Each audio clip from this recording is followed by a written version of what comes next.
this is Shweta from Dharamshala Animal Rescue. Hi everyone, this is Amy with Primates Incorporated and ReelTime Animal Rescue. Hello everyone, this is Becky at Blue for the Horse-Linkshire Misfit Mustangs. ReelTime Animal Rescue with Julie McLaughlin of Indiana Skunk Rescue.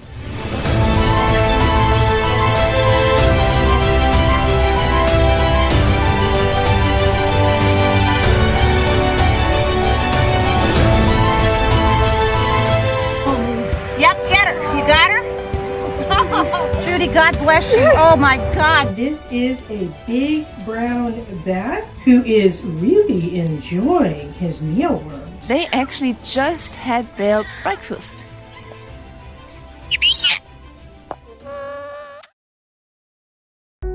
Hello and welcome. I'm Krista Embry, founder of ReelTime Animal Rescue and Compassion Education Connect and Inspire.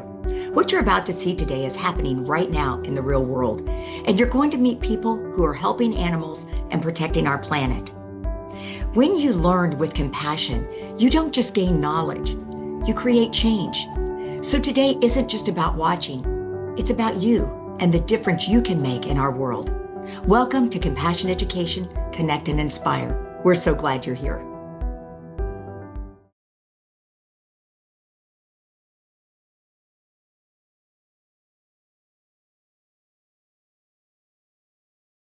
Okay, so I am Athena. We're going to do an introduction and we're going to talk about my dog rescue, and then we're going to talk about puppies today. And everybody loves puppies. So just a quick reminder before we start, just cameras and mics off. I'm going to talk for about a half an hour, and then we're going to open it up per school, per class, and we're going to take a few questions from each class. So kids, think of some really good questions. But my name is Athena, and I started Fishy's Friends Rescue, and we take in homeless dogs. So we take in dogs that have lost their family, lost their home, and what we do is we take them in and we get them to the veterinarian, which is the dog doctor, and we will get them all of their vaccinations, we'll get them tested, we'll get them on prevention, and then we look for a home for them, and then we give them a forever home. And so let's talk about Fishy, because Fishy is a really weird name for a dog rescue, right? So I was driving home about 2 years. I was driving home from the grocery store, and I do make homemade dog food for my dogs. So we pick up all the good supplies. And so I had those in my car. It was really super cold, and I seen a really handsome dog trying to cross the street. And so I pulled over and noticed that he looked a little kind of scruffy. And so I said, oh, maybe he doesn't have a home. And so I said, he's probably hungry. And so I got out, and he was really nervous and really wouldn't come to me. So I started pulling out all of my best dog supplies. All of the tasty, smell good treats that dogs like. And so one of the things that I just happen to have it with me is sardines. Sardines are little fish in a little can, and it's kind of smelly. We all know fish is smelly. And so I figured, that's going to get his nose working and he's going to come back. And so I sat there feeding him these little fish, and I didn't know his name at the time. And so every time he would run off, I would wave a fish and I would say, Fishy, dangling this little fish, and he would come back. And he actually did get away that night, and I was so heartbroken because I was instantly in love with him. And so I went home and I thought about him for a couple of days. Well, I started seeing him online on social medias. People were posting him, and I said, that's my Fishy. That's my guy. And so I started creating like a Fishy to go bag. So I had a bag full of sardines, I had a puppy leash, all that kind of stuff. And every time I seen him posted online, I would jump in the car and I would run and go try to catch him. And it actually took me 6 whole weeks. So we were in the sunshine, we were in the rain, we sat in the snow, we've eaten rotisserie chickens together, all of the things. And so about March 10th, 2024, I was able to get him in a little fenced area. And I had a team of friends that were kind of helping me get him into this little kennel area. And from what I understood, I learned a lot about him from the community members, that he'd actually been homeless and just kind of hanging around town for a year or so. He carried his little bowl around with him. And so he would go from spot to spot to spot. And everyone knew who he was. They were like, oh, there's the guy that carries his bowl. And so I was able to catch him. And what happened was I made him his own Facebook page. And in a very short time, we got a lot of new friends following his page, following his journey. And then I realized, wow, my town really, really loves dog rescue. And it looks like there isn't one here. So let's just start a dog rescue. And so 4 weeks later, we got our 501c3. And what that is basically we are tax exempt. I know that's kind of adult stuff, but in the world of nonprofit dog rescues, 4 weeks is a very short time to get your dog rescue license, basically. And so from there, we started saving more dogs. And one of the things that we try to do when we see homeless dogs is we are living in Oklahoma. And if you have ever been to Oklahoma or you're from Oklahoma, it is windy here. So I can't see you guys, but anybody in Oklahoma, raise your hand if you know it's windy here. And and so the wind knocks fences down, right? And in our backyards. And so sometimes pups just get out. So the very first thing what we do when we find a homeless dog is we run it for a microchip. We have little microchip scanners, and that's something that pet parents can do for their dogs and even cats. You can get a microchip and it just kind of lives in their shoulder. It's this really tiny little device. And basically, when you scan it with a little scanner, a number pops up. And so that number, you call it and basically gets you back to the pet parent. So you can call and say, hey, I have Fluffy here. And they say, oh my gosh, it looks like my fence blew down partially. And so we drive them over to their family's house. Now, sometimes dogs don't have microchips. And sometimes we can tell, sometimes their nails are a little long or they have really dirty coats. And so we figure that they're homeless for whatever reason. And so we take them in, we take them to the vet, and the doctor will do all of his examination. He'll look at their little puppy teeth. He'll look in their ears, he'll look at their coat and say, okay, so this is what we should do for this dog. And so we work really hard with the veterinarians to get them all healthy. And then we don't have a building. So we don't really have, like, when you go to the store, that's a building. We don't have a kennel building. We use fosters. Fosters are people in the community that say, I want to open up my home. The dog can live here. We will love it. And what Fishy's Rescue does is we basically put the dogs online. We take them to adoption events when new families are interested in a dog. We spend a lot of time with that family, and we talk about best matches. We're going to talk about best matches here in a minute, but because my dog's name is Fishy, it's Fishy's friends. So Fishy was homeless. And so any homeless dog is a friend of Fishy's, right?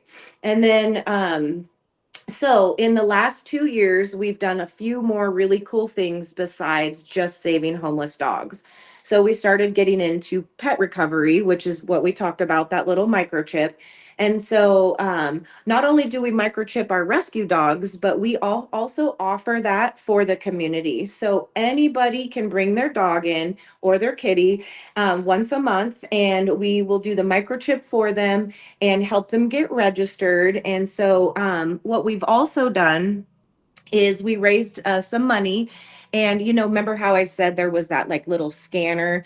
Well, not everyone has a scanner. Usually a microchip scanner is at a vet's office or a pet store. And excuse me, sir, down in front. All right, got a little photo bomber there. And we're going to introduce our special guest in a minute. So typically the pet stores like PetSmart, Petco, things like that will have a scanner. So if you ever find a dog, you can definitely bring it to a vet's office or a pet store. But what we did is we raised some money. The community helped us put these boxes out into the community. So we have eight microchip scanning stations, and we've put them at like fire stations, city halls, police stations, somewhere really safe under lights, because sometimes you'll find a dog at nighttime and you can't see the box and you can't see the numbers. So we put them in little safe areas. And so anybody 24 hours a day can take a doggy and go get it scanned. They just take the little machine and they run it over its little back. And if there's a chippy, it says beep. So it's really cool. And we have signs above each station. And basically, they can scan a QR code, and that gives them kind of like a resource guide, like who to call, how to handle the animal, how to connect with the parents, and then what to do if they don't have a microchip. And of course, our number's on there. So people will call us and we walk them through all that kind of stuff. Some of the things we're looking forward to doing in the future is some other really cool programs that we want to get going. We want to do some medical programs. So we want to help pet parents take care of some medical issues for their dogs to make sure they're healthy with vaccinations and things like that. But what's really on my heart is to do a fence repair program, right? Because it's windy in Oklahoma. And so we want to maybe get like a team of like people who know how to put fences together, and then maybe, raise money and get materials, and then pick pet parents who really need the help. And they say, hey, my car just broke down. I don't have the money to fix my fence, but my little Fluffy keeps getting out of the fence because of the wind in Oklahoma, and we'll go, great. So let us come by with a team of volunteers and let's fix your fence. Because what we want to do is we want to avoid those dogs becoming homeless. So we want to try to help the pet parents keep them in. And then if they do get out, we want to make sure that we can help that pet parent and that pet get back to their family. Who knows when the next couple of years are going to bring for us. Like I said, right now it's saving homeless dogs, doing pet recovery, and hopefully one day fence repair programs. And so that's just really kind of what we're doing out here. And I personally think that Fishy's Friends Rescue is kind of catchy.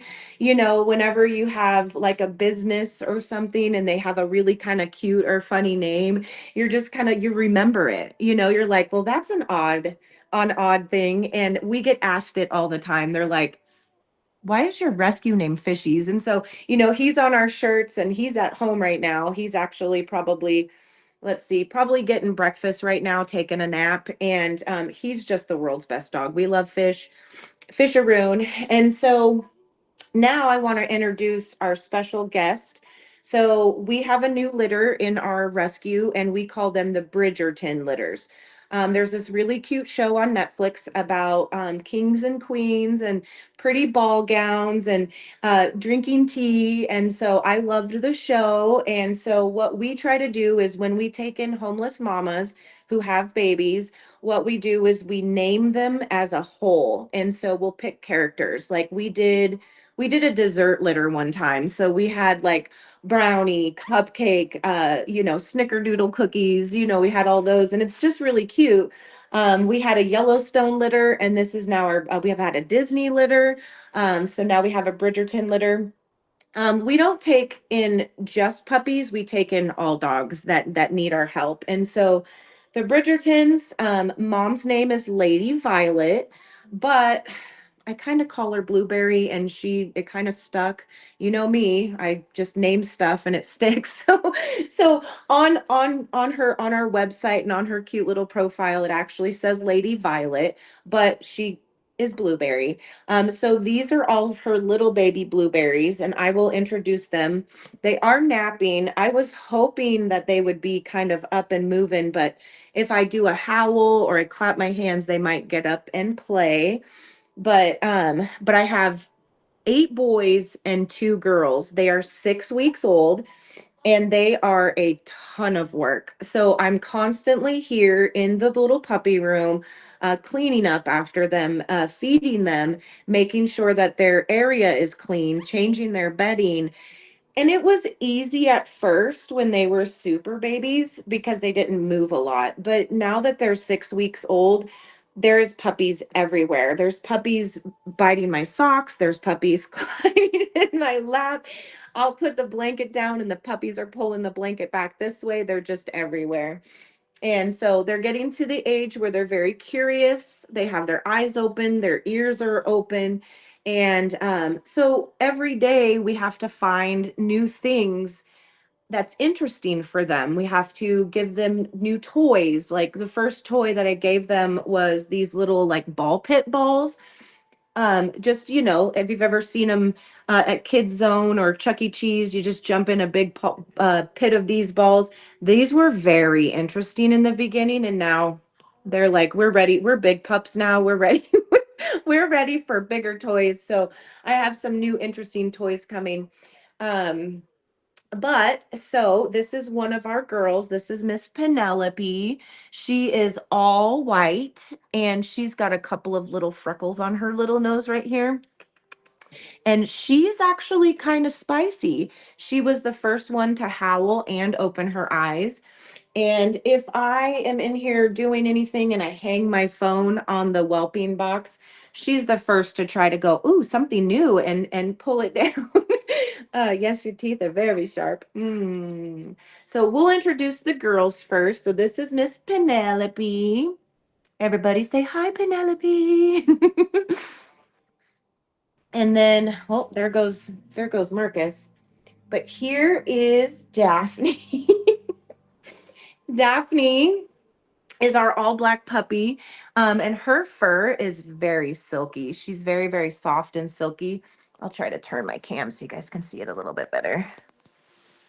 And she's very, very, she's kind of playful, but she likes to kind of sit back and just kind of look around and see what everybody's doing. And, once she sees her brothers and sister playing with something, she goes, oh, I guess I'll go over and play with that too. Looks interesting, huh?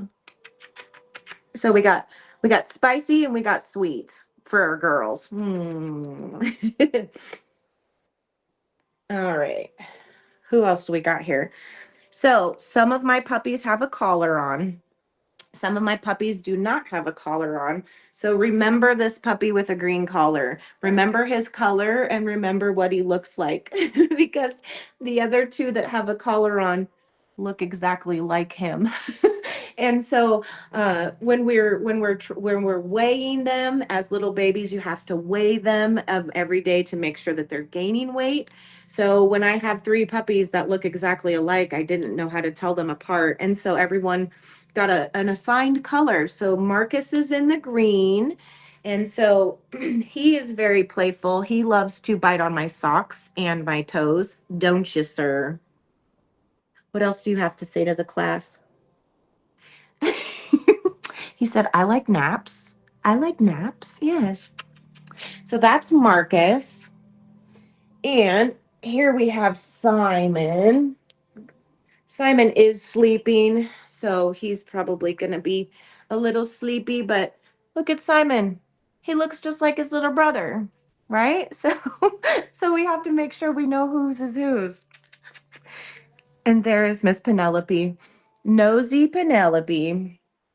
All right, I'll get the other collar, guys, so you can see them back to back.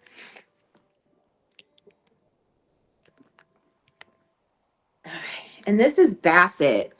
Can you guys even see Penelope? Okay, and we're snagging on the blanket. All right. The rest of the little presentation is probably going to be a little wobbly because it looks like everyone's waking up. So, but this is Bassett. See, he's gray. He's got a little blue collar, and that's how I tell them apart. All right. So we talked about Simon, Bassett, Marcus, Penelope, Daphne. And then I have a boy white dog, and I can tell him apart from everybody because he's got some spots.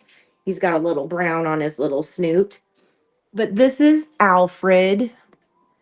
He is also a very, very calm puppy. He very much, when I pick him up and do puppy chores, he just kind of hangs there. He's just like, you know what? I just want some puppy snuggles. So that's Alfred. All right, buddy, you go over there. This guy is one of my favorites. His name is Benedict, and the reason why, I mean, he is gray and he does look like his brothers. However, I can tell him apart from the rest because he's got white on his tummy. He's got a lot of white, and he's just stinking so cute, and he's just like a little blueberry. He looks just like he mama. They do love puppy kisses. All right. So we did these ones. This is our biggest guy. And this is this is Archie Ball. This is Archie. He is a black boy, and the reason why I can tell them apart, remember how we talked about Daphne's black coat, how shiny and silky it was? Well, his is a little brown on the tips, like the end of his hair has a little brown, and it's a little bit like scratchier, like a little rougher. So she's super silky. So if you can see them side by side, one looks a little browner. And he's the biggest guy in the pack too. So he's a pretty big guy. And then my last two are Colin and Brimsley. Doing, princess. Mwah. Let me go get my other boys. They are definitely snoozing. Okay. So this is Brimsley. And I do want to point out, do you see how comfortable he is being upside down and getting lots of kisses? So when we get puppies into our rescue, we start handling them, kissing them, playing with them, and getting them used to humans at 2 weeks old. So we do what's called ENS. It's early neurological stimulation. So we're touching their little puppy feet. We're giving them kind of like probiotics, prebiotics in their mouth. We're kind of laying them upside down. Somebody's biting my toe. Excuse me, ma'am. Excuse me. And so we get them really comfortable to go to their forever home when they're big enough and they've had all of their puppy shots. They'll obviously go to their homes, but we want puppies that are confident. We want puppies that aren't afraid of loud noises, aren't afraid to get their puppy nails clipped, things like that. We want them to just be able to crawl into somebody's lap and take a little puppy nap, because we were supposed to give you your big debut, sir, and you're sleeping. We're supposed to show you to the kids. He says, you know what? I'm just snoozing. Good morning, sir. Good morning, sir. So this is Brimsley. He was one of our smallest puppies in the litter. I can tell him apart because he's actually striped. We actually call him a muted brindle. Brindle is a type of coat pattern or fur pattern that is like some stripes. Usually it's like a black and a brown, but he's a gray and a tan. So we definitely kind of call it a muted. Not sure. That's my toe, ma'am. Not sure if you guys can see it, but he's the only striped puppy. We have one more, and that's Colin. Ouchie, ouchie, ouchie.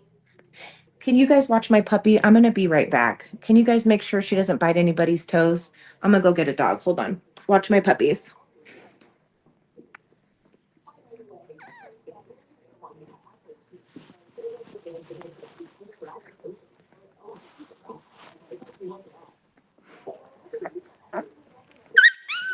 Oh, my goodness.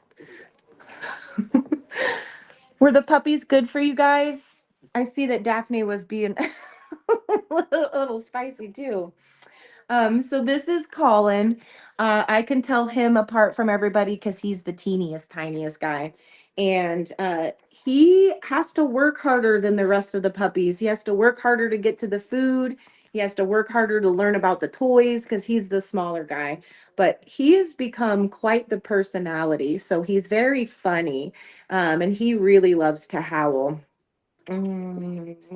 So that's all 10 puppies. the little baby blueberries. And I'm sure you guys have seen them and said, ooh, that one's my favorite. I like that one because it's cute, right? Like, who doesn't love a white puppy with little nose freckles? But that's not how you pick a puppy. If you're going to rescue a puppy and adopt a puppy, we like to give you guys like kind of advice on how to pick a puppy. So yes, we all want a puppy that's cute, that we think that's the cutest. Like Daphne right now, she says I'm the cutest, right? And so, but that's not how we suggest for you to pick a puppy. So if you're at home and you guys don't have a dog and you're like, hey, our family's ready for a dog, what we like to tell people is that it's best to do it by lifestyle. So you look at all these puppies or an adult dog. If you're like, you know what, we really don't want to do the puppy phase. We don't want to teach it to go potty outside, you know, because they do have accidents. We don't want it to chew our shoes, or and you're just ready for a dog that's ready to just live in the home and not have to train it a bunch. You want to pick a dog that matches your lifestyle, matches your house, right? So if you guys love to watch TV and your couch potatoes and everyone loves to make big spaghetti dinners and just kind of hang out at home or sit in the back on the backyard and watch the sunsets, then you're going to want to get a dog that is also a couch potato, right? So you don't want to be a couch potato family and get a dog that is doing puppy parkour off the couch and someone you have to take on a 2-mile run every day. But if you are a super active family and you love to hike and you love to go camping and you guys take road trips, you know, mom and dad are taking everyone on walks through the neighborhood, then you might want to look at a puppy that, or a dog that is active, right? And so there's all kinds of different breeds of dogs. There's small dogs, big dogs, shaggy dogs, short haired dogs, and every breed of dog actually comes with different traits, different personalities, different activity levels. And so, excuse me, ma'am, down in front, ma'am. Here, she's trying to tell you guys I'm an active puppy. I would probably like hiking. And and so like excuse me. So like English bulldogs. Bulldogs are short to the ground. They're kind of chubby little potatoes with a lot of wrinkles. Those dogs are super lazy. They love to lounge around. They love to watch cartoons. Now let's see, German Shepherds. Those are working dogs. They want to go on for runs and hikes and explore. And they like to do puzzles, you know, doggy puzzles and things like that. So when we try to match people with dogs that we have in our rescue, we sit down and ask them all those questions. You know, what is your activity level? What are the things that you guys like to do? And they go, well, I'm not really certain if that's the puppy or the dog that I want. And we go, I have the perfect dog for you. And so we let them all meet and then, you know, ensure that they have a good fence, because we have to remember about the fence. And that's pretty much how rescue goes. And I know I can't see your hands, but let's see. I'm going to turn it so I can read Miss Nicole's question here.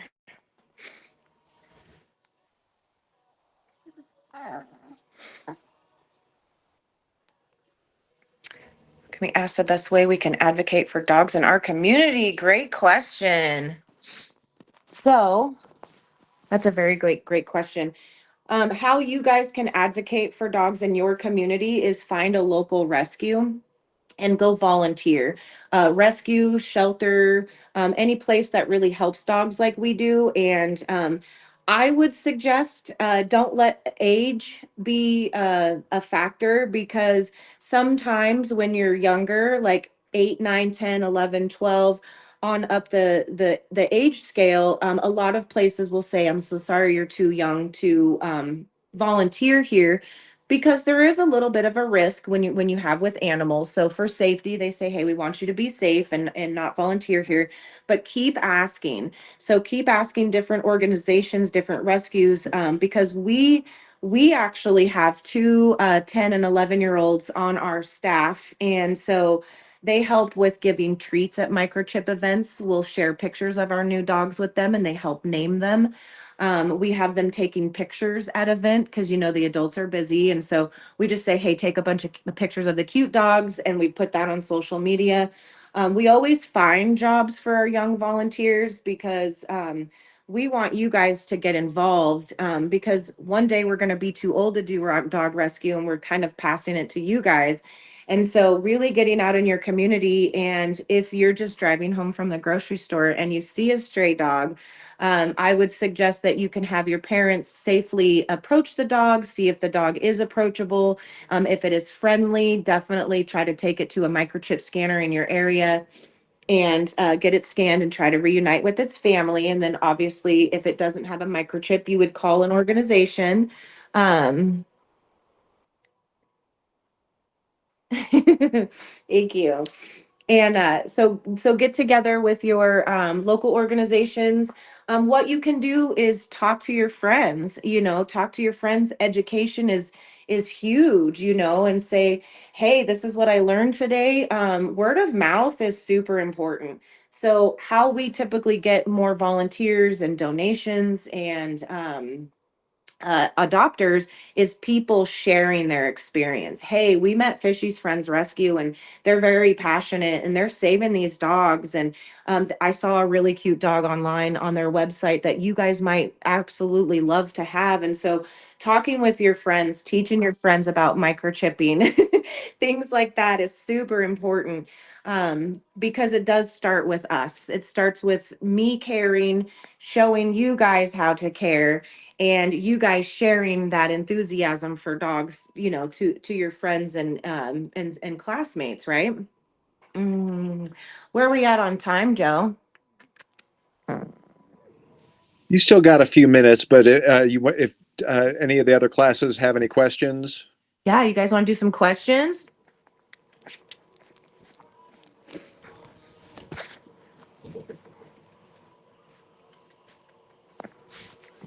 Nobody has questions? Archie's gonna turn the whole meeting off here. Come here, Chubby Dubby. Well, let's see if I can move my camera around and you guys can see some of this cuteness. All right, I have a question. We have a question. Okay. Go ahead. Why do the dogs like to buy everything? All dogs or just these little dogs? Are you talking about all dogs or these puppies? All dogs. All dogs? All dogs? Okay, so these dogs are babies, and so their teeth are coming in. So they've got top teeth and bottom teeth. And when any baby is getting their teeth for the first time, chewing on something helps make it feel better because it feels weird and they're learning. You want to tell the class? You want to tell them why you bite everything? It's just for teething. So if you've ever been around a baby and they're constantly gnawing on like a teething toy or like a frozen ring, like a baby ring, it's because it makes their gums feel better when those teeth come in.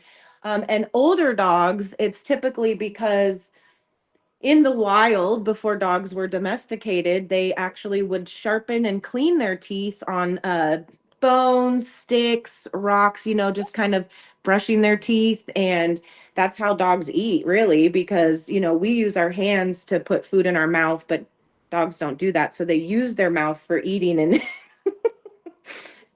Miss Penelope. So that was a great question. Does anybody have any more questions? We have two more. All right. Awesome. What's your question? How do you know if dogs are nice or not? How do you know if dogs are nice or not? Like when you see a homeless dog or puppies that we talked about? I think she's talking about like if you see a homeless dog and you want to approach it. That is a very, very great question. So what we like to teach our community that's on our resource guide is body language, right? So dogs have ears, dogs have whiskers, dogs have tails, and dogs have just kind of like a posture. So when, and I actually recently learned this, that whisker position actually matters too. I learned that about kitties. I learned a fun kitty fact, but the dog's tail, just because we see it wagging doesn't mean that it's happy. So when a dog is wagging its tail, the position of the tail matters. So if it's up really high, if it's kind of out like this, or if it's down like this, will tell you a lot about how that dog is feeling. Obviously, if the tail is down and it's kind of wagging like this, he's very cautious, he's very nervous. He's not just giving like a nice little like hey smile because you saw it wagging. He's like, I'm kind of unsure of this situation. When it's neutral, when it's kind of out like this and maybe up a little bit and it's going really quick, that's a happy dog.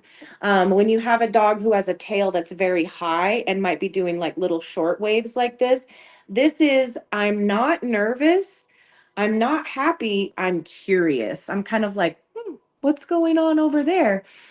So the position of the tail, the position of how they're standing, if they're kind of like crouched and low and, jumpy, that's a nervous dog, right? But if he's standing there and his ears are forward and he's moving his head like this and his tail is in the middle position, that's definitely a dog that's approachable, that you can be like, hey buddy, did you lose your way? Let's try to put a leash on you and get you to a microchip scanner. But if the ears are back and the tail is down, and sometimes when a dog gets scared, they the hair on their back of their neck kind of stand up. That's all indication of how the dog is feeling, because the dogs can't communicate. Like right now, Penelope can't tell me that she's feeling playful. She's just grabbing my shirt and pulling on it.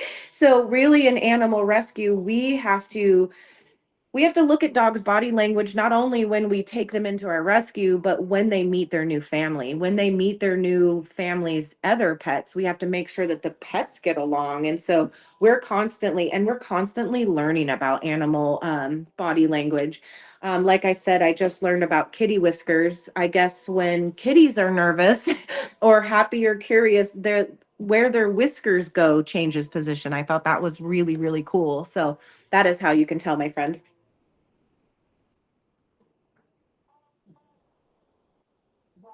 I think you guys had one more, right? You actually answered it when you were talking, so we're good. Oh. All right. Does Miss Brittany's class have any questions?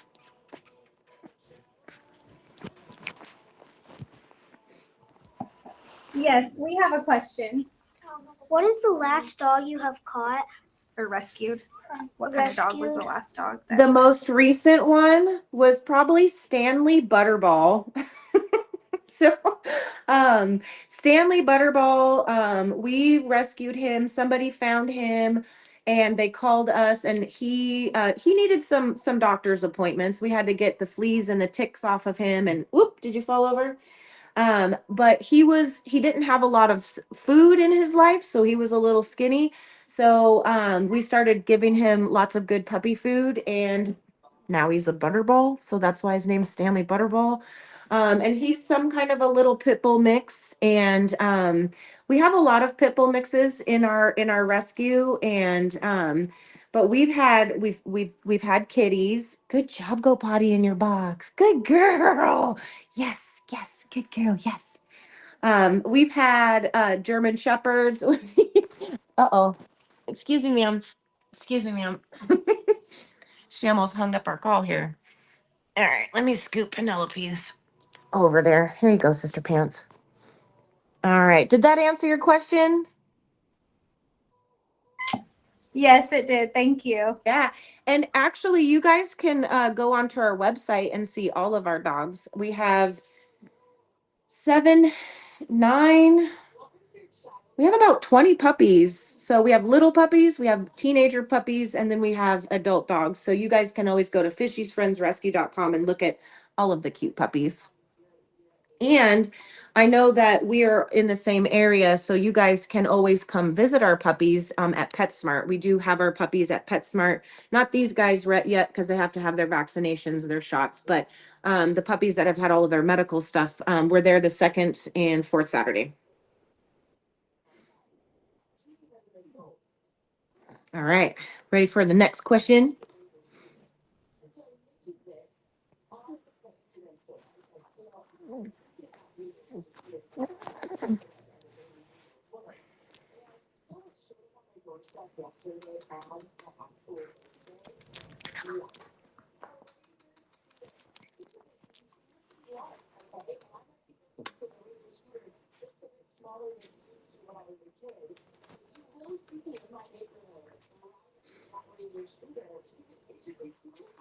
Do you guys have any more questions?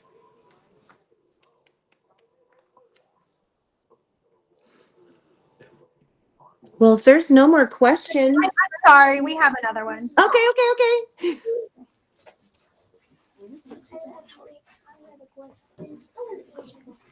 How can you catch your dog if it's running away? Oh, that's a great question. Actually, if it's your dog or a dog that is, excuse me, ma'am, I don't want to answer this question. Don't hang up the call. She was gonna hang it up. So actually, fun fact, if you're chasing a dog, they get scared, right? But if you have a snack in your hand and you run the opposite direction and you kind of like make a lot of high pitched noises like squealing, they actually are like, what's going on over there? And they'll start chasing you. That's what I do. So I have a puppy at home. That's my puppy. She is a 4-month-old little boxer mix. And sometimes she doesn't listen. She goes out into the back of the back of the yard and I'll be like, Pippa, Pippa, and she won't come to me, but I start running in the opposite direction like Pippi, and she just comes running. So that's what we do. Sometimes I'll lay on the ground and just lay down and pretend like I'm sleeping, and they get curious. They go, what's wrong with her? Is she okay? And they'll come over to check on you. So you got to just trick them a little bit. These are some fabulous questions, like super, super great questions. I'm very impressed by these questions. Awesome. And you guys can continue if you think of questions later. Your teachers can send me an email and I would gladly answer them for you guys. And so I have had so much fun. I hope you guys had so much fun looking at all my little blueberries. And you guys have a great day. Yay.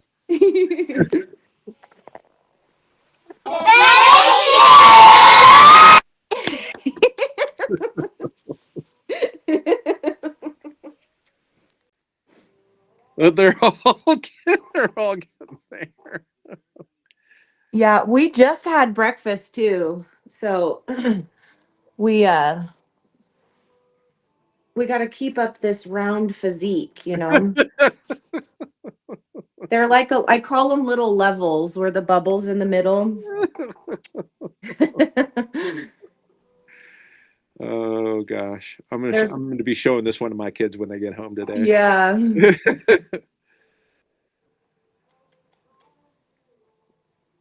I didn't know you were going to be on TV with me, Sister Pants. My blueberry. It's my blueberry. Hey, blueberry, blueberry.